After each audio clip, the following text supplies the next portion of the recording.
The toast began with a lie wrapped in pity. A poisoned dart disguised as a champagne bubble. To the woman who showed my husband the blueprint for a broken home. The bride, Isabel, said, her voice dripping with saccharine sympathy as she raised her crystal flute. The light from a dozen chandeliers caught in her diamond earrings, scattering fractured rainbows across her perfect, smiling face. May she finally be at peace. A ripple of confused, then appreciative laughter spread through the grand ballroom. Guests clinked glasses, nodding as if she'd just shared a tender, intimate secret.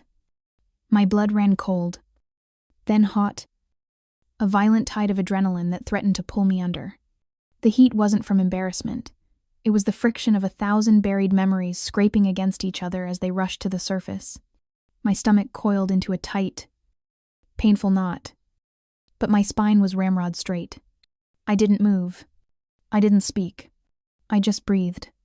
Then, a figure detached from the periphery, a waitress, moving with a slow, deliberate grace that defied the chaotic joy of the room.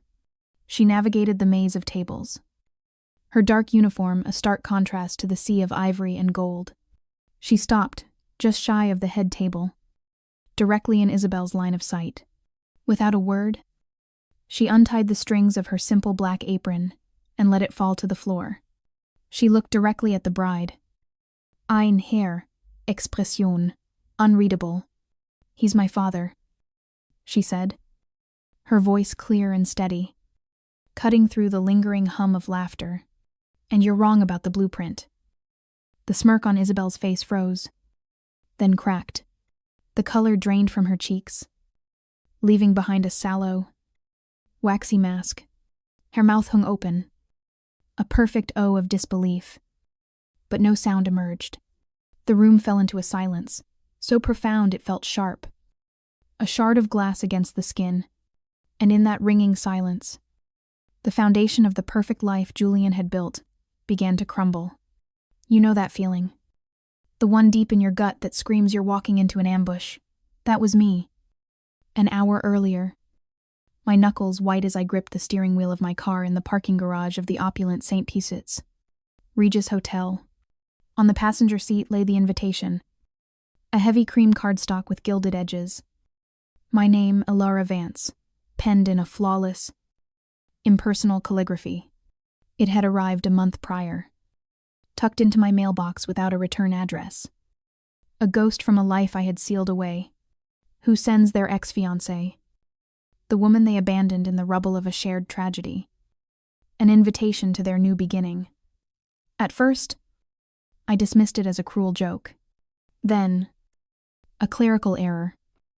But deep down, in the place where scars still ached on rainy days, I knew exactly what it was. It wasn't an invitation, it was a summons. A final, public declaration that the life I had spent 5 years helping Julian build had been demolished, and a grander structure was being erected in its place. With no trace of me in the foundation, I hadn't laid eyes on him in 4 years. Not since the night he packed a single leather duffel bag while I was asleep, leaving only a note on the kitchen counter next to a glass of water I'd left for him. I can't drown in this sadness with you anymore. He hadn't just walked away from our apartment. From the ghost of the daughter we'd lost at 32 weeks, he'd walked away from her. From Maya, his daughter from a college relationship that had ended long before I came into the picture. She was 6 years old when she came to live with us. A shy, quiet girl with eyes that held the weight of too many goodbyes. The first time she slipped her small hand into mine and asked if she could call me Mom. The title of Julian's girlfriend dissolved. I became hers. When Julian left, Maya stayed.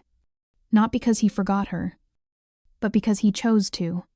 For the first year, I was a wraith haunting the rooms of my own life. Waking up was a physical effort, like dragging my limbs through wet concrete. Every corner of our home was an echo chamber of what-ifs. The half-finished mural of a baobab tree in what was meant to be the nursery, the worn copy of his favorite book on my nightstand. The silence was the loudest sound I'd ever heard. I ghosted my friends, ignored my family, and avoided mirrors. The woman staring back was a stranger, hollowed out and unrecognizable. But I still made Maya's lunch every morning, cutting the crusts off her sandwiches exactly how she liked. I still braided her hair, my fingers sometimes fumbling through a blur of tears. I prayed she couldn't see in the reflection. I still quizzed her on her multiplication tables while my own bills piled up, each one a stark white reminder of how alone we were. One evening, after a particularly gut-wrenching call from a collection agency, I was huddled on the cold tiles of the bathroom floor, my body shaking with silent, racking sobs. The door creaked open.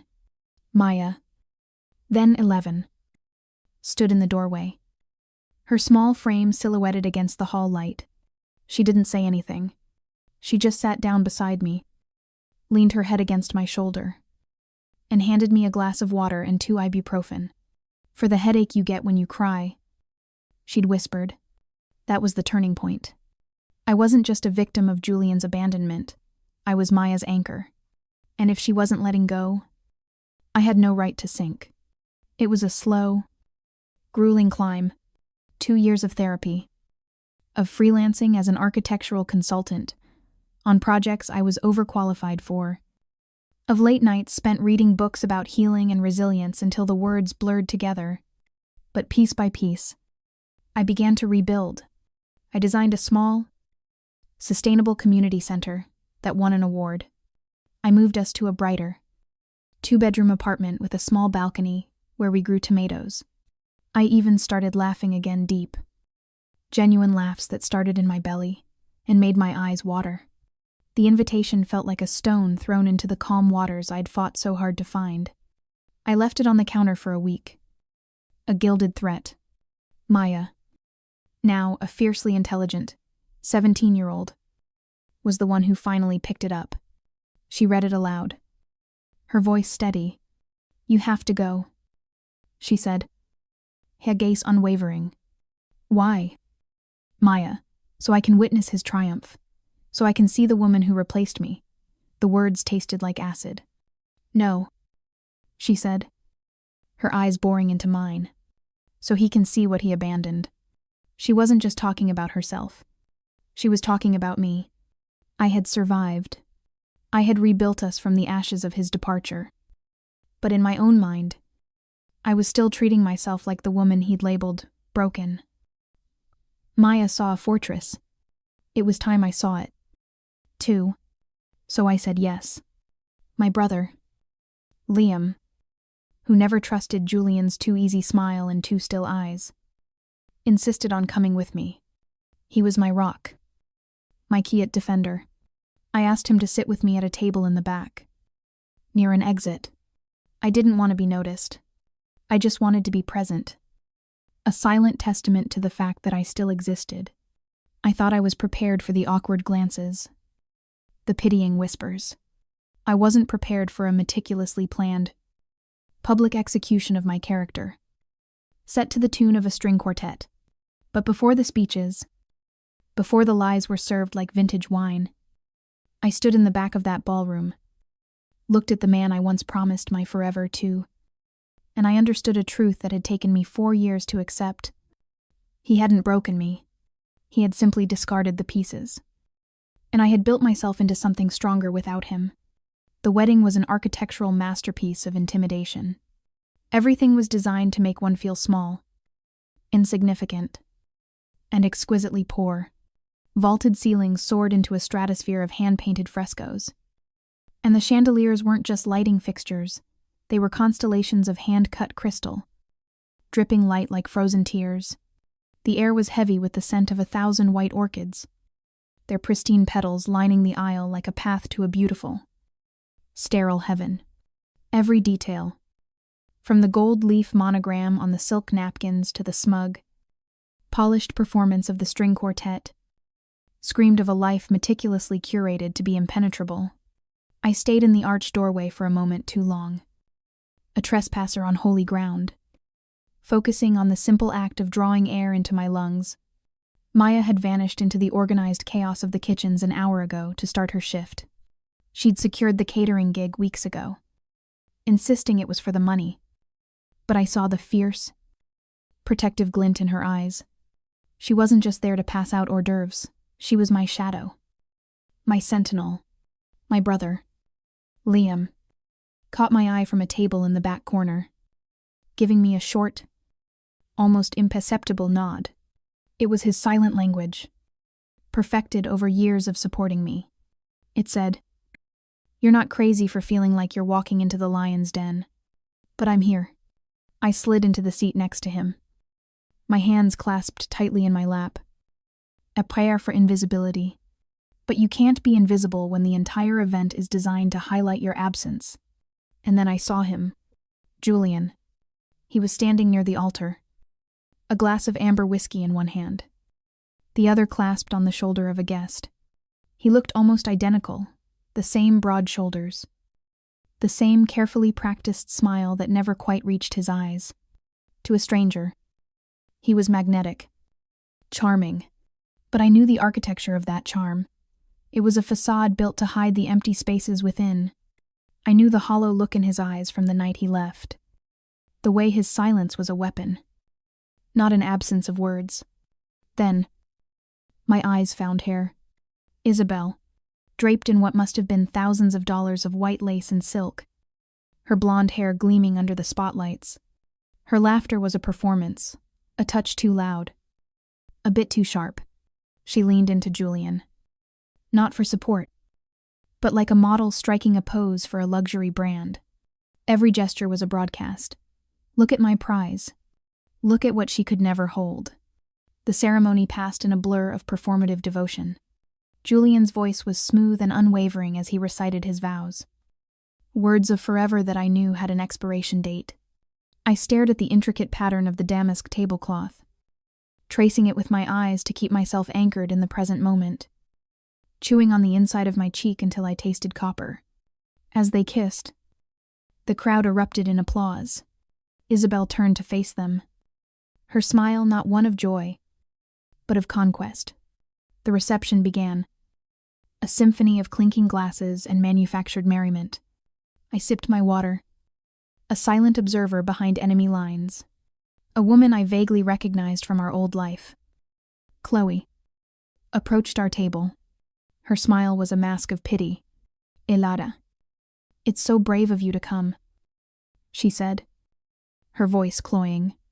"It's wonderful to see Julian finally a whole again."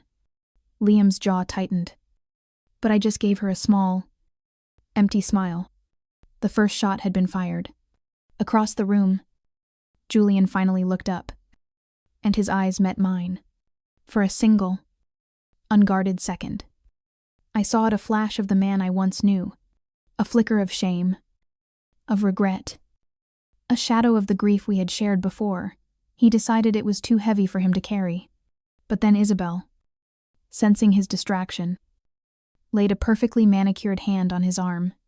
She whispered something in his ear, and the mask slammed back into place. He turned away. His back, a rigid wall of denial. He had made his choice. The toasts started. The best man, a cousin, Isabel's maid of honor. They told sanitized stories of Julian's kindness, of Isabel's grace, of how she had turned him into the man he was always meant to be.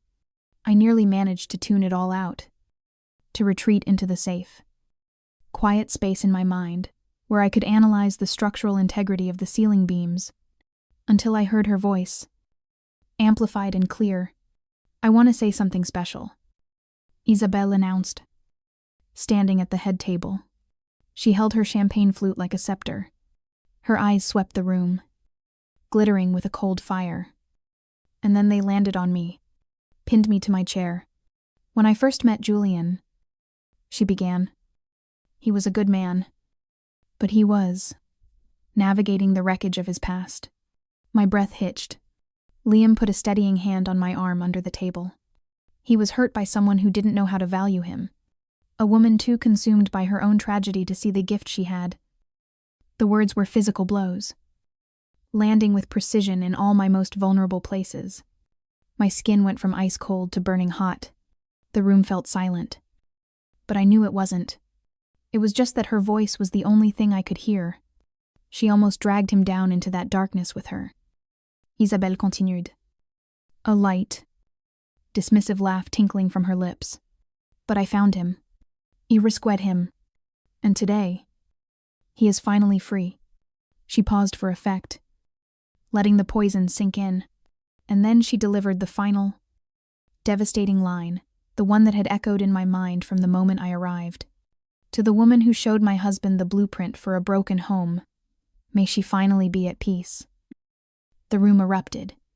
Not just polite applause, but genuine, enthusiastic laughter. Glasses were raised high. A few people even clapped. Liam muttered a curse under his breath, his knuckles white where his hand gripped the table's edge. But I was frozen. Every instinct screamed at me to run. To scream. To shatter the illusion of this perfect party with the jagged edges of the truth. But I couldn't move. I could only stare at this woman who knew nothing of the nights I held Julian, while he sobbed over losing custody of Maya years ago. Nothing of the resumes I wrote for him when he was unemployed. Nothing of the ultrasound picture tucked away in a box in my closet. The only tangible proof of the daughter I never got to hold. She hadn't rescued him. She had simply moved into the space he'd created when he ran. And as the laughter finally began to die down, I saw it. A flicker of movement by the kitchen doors.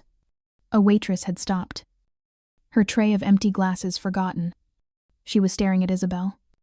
Her jaw set. Her fists clenched. It was Maya. Maya began to walk. It wasn't a charge. It was a procession. Her steps were even and measured, each one landing with a soft, definitive thud on the plush carpet. The sea of guests parted for her, their heads turning, a wave of whispers following in her wake. The string quartet faltered, a violin screeching into a dissonant note before falling silent. Every eye in the room was on the girl in the simple black and white uniform who was walking toward the head table as if she owned the ground beneath it. She stopped beside the dance floor, her posture straight, her chin high. Her apron lay discarded on the floor behind her. "A shed skin. He's my father," she said again, her voice resonating in the cavernous silence. "And you're wrong about the blueprint." Isabelle blinked, her perfectly constructed composure beginning to fray. "I'm sorry." "What? Who are you?" "I'm Maya," she said, her eyes locking onto Julian. "Julian's daughter. The one he had before you. The one he pretends doesn't exist." A collective gasp rippled through the room. A woman at a nearby table covered her mouth. Julian, who had been frozen in his chair, slowly turned, his face ashen. He looked at Maya not with recognition, but as if he were seeing a ghost from a cautionary tale. "Maya," he said, his voice a low, strained warning. "This isn't the time or the place." "Oh, now you know my name." Maya's voice was sharp, laced with years of suppressed pain. "You're right. The time and place was for my 16th birthday. But this," she reached into the pocket of her trousers, her movements calm and deliberate. She pulled out a small, crumpled envelope. It was a cheap, standard issue thing, starkly out of place in the gilded room. Stamped across the front in bold red ink were the words, "Return to sender." "Undeliverable." She held it up. "The card I sent you came back unopened," she said, her voice clear and carrying. "The emails I sent you when I won the state science fair went unanswered. You didn't even do me the courtesy of blocking my number. You just ignored me, erased me." Julian flinched as if he'd been struck. Isabelle stared at the envelope. Then, back at Julian. A storm of confusion and dawning horror in her eyes. "Julian, what is she talking about?" Maya's gaze shifted back to Isabelle. But it was devoid of malice. It was factual. Clinical. "You want to talk about broken homes? This woman," she said, her hand gesturing toward me, "found 2 broken children in the wreckage of a life he abandoned. And she built us a home. She worked 2 jobs so I could have school supplies and a roof over my head. She stayed up with me all night when I had the flu. And she taught me how to drive. She cried in her room with the door closed so I wouldn't hear. Because she thought I had enough pain of my own. She is the reason I know what love looks like. It doesn't run. It stays. The silence in the room was now heavy, thick with judgment. But it was no longer directed at me. It had shifted, turning like a tide to crash against the head table. I watched Julian's face. And for the first time since he left, I felt nothing. No anger. No sadness. Not even pity. Just a vast, empty distance. He wasn't a monster. He was just a man defined by his own absences. Maya walked toward me then. Each step a reclamation. The crowd shrank back to let her pass. She reached my table. And her warm, strong hand found mine. She squeezed it. And I felt a current of her strength flow into me. She pulled me gently to my feet. My legs felt unsteady. But my voice, when it came, was clearer than I expected. I looked at Isabel, at her crumbling facade and terrified eyes. For a moment, I said, and my voice trembled with the ghost of old pain. Your words almost worked. You almost made me believe I was still that broken woman on the bathroom floor. I felt Maya's grip tighten on my hand. I took a breath and turned my gaze to Julian. The tremor was gone. But then I remembered. I said, my voice now low and firm, ringing with a truth that was forged, not feigned. You were the one who broke. You shattered under the weight of grief. And you ran. I was the one who stayed. I gathered the pieces, and I rebuilt. Not for you, not in spite of you, but because Maya and I deserved a home, and no blueprint of yours could ever be as strong as what we built from the ruins. Maya turned, pulling me with her. She didn't come here to ruin your wedding, she said, her voice sweeping over the silent, staring guests. She came because I asked her to. I wanted her to see, finally, that she never has to hide from the past you created. Then she looked directly at Isabel, her gaze steady, and you don't get to rewrite her story to make yours prettier. With that, we walked away. The guests didn't just move, they recoiled, creating a wide path for us to the exit. Whispers erupted behind us, a wildfire of scandal and revelation. Just as we reached the doors, I heard his voice. A single, desperate cry. Maya. She didn't even break her stride. The cool night air was a shock to the system, clean and sharp after the suffocating, perfume-laden atmosphere of the ballroom. We hadn't made it 10 steps down the marble corridor when a frantic, sharp voice cut through the air. Wait. It was Isabel. She was half running, her ridiculously expensive dress hitched up in one hand, her train dragging behind her like a tattered flag of surrender. Her perfect hair was coming undone, and a thin black track of mascara was just visible under her eye.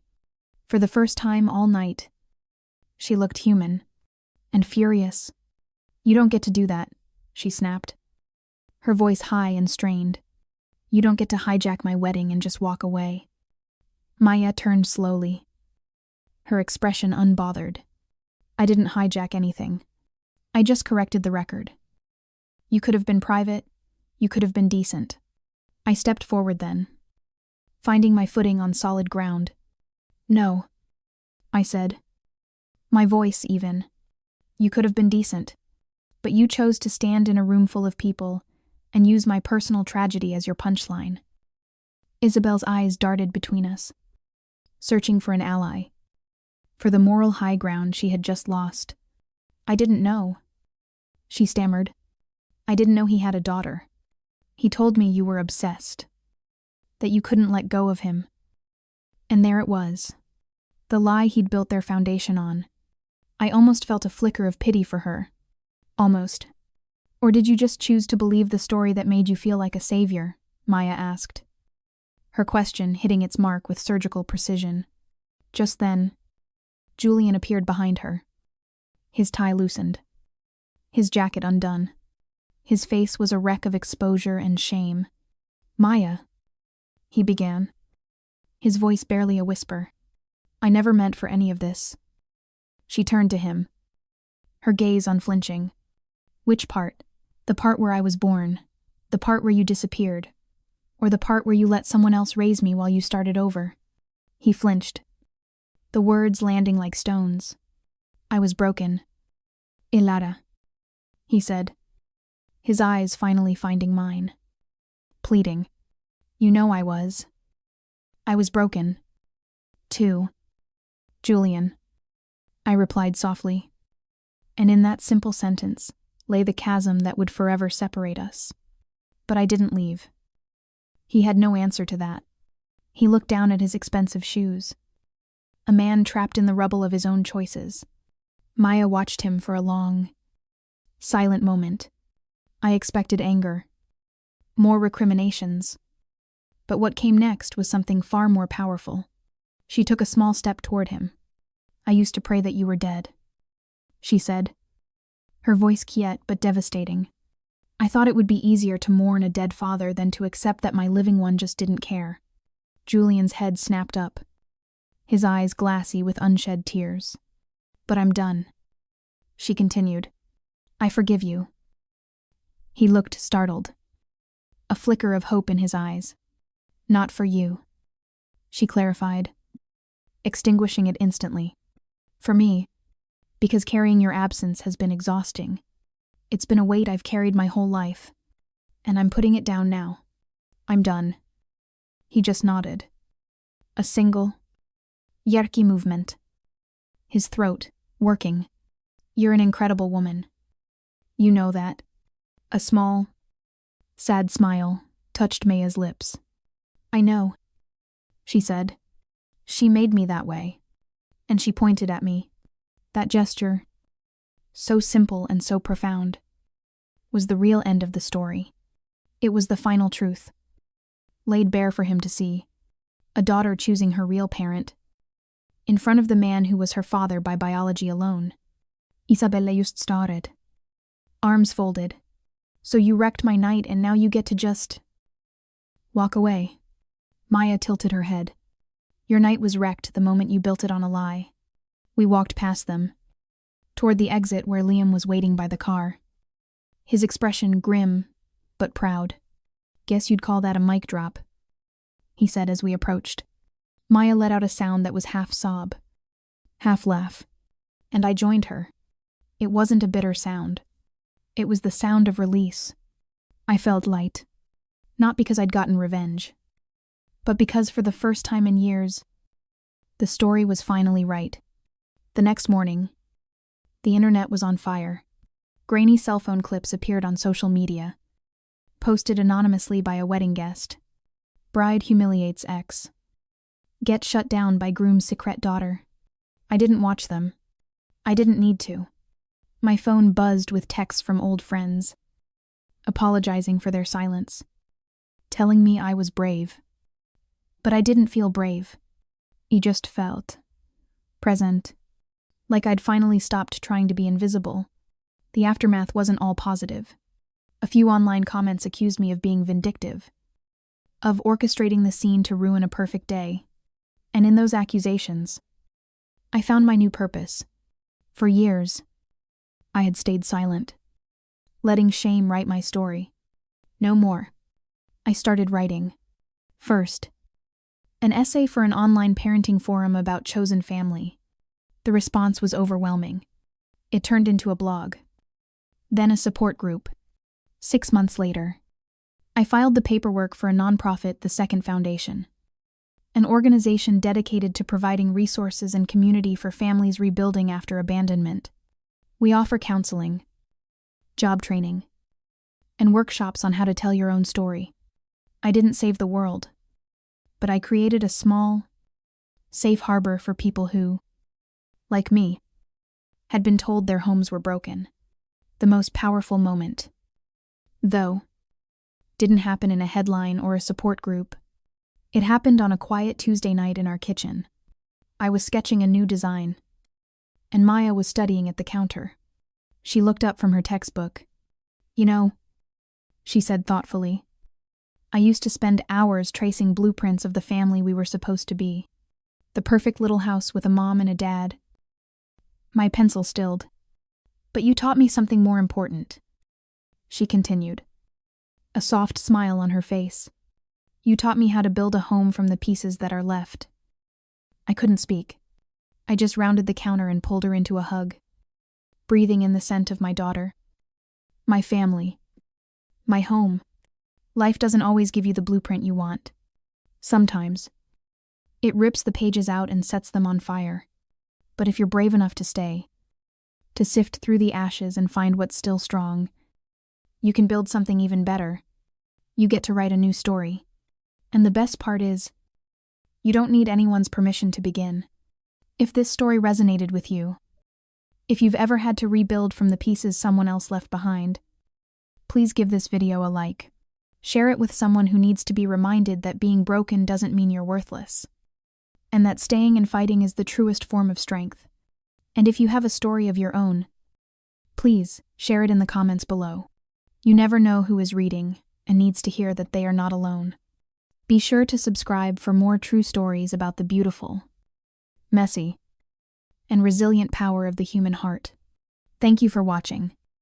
And remember, you don't need an invitation to someone else's fairy tale when you're busy building your own empire.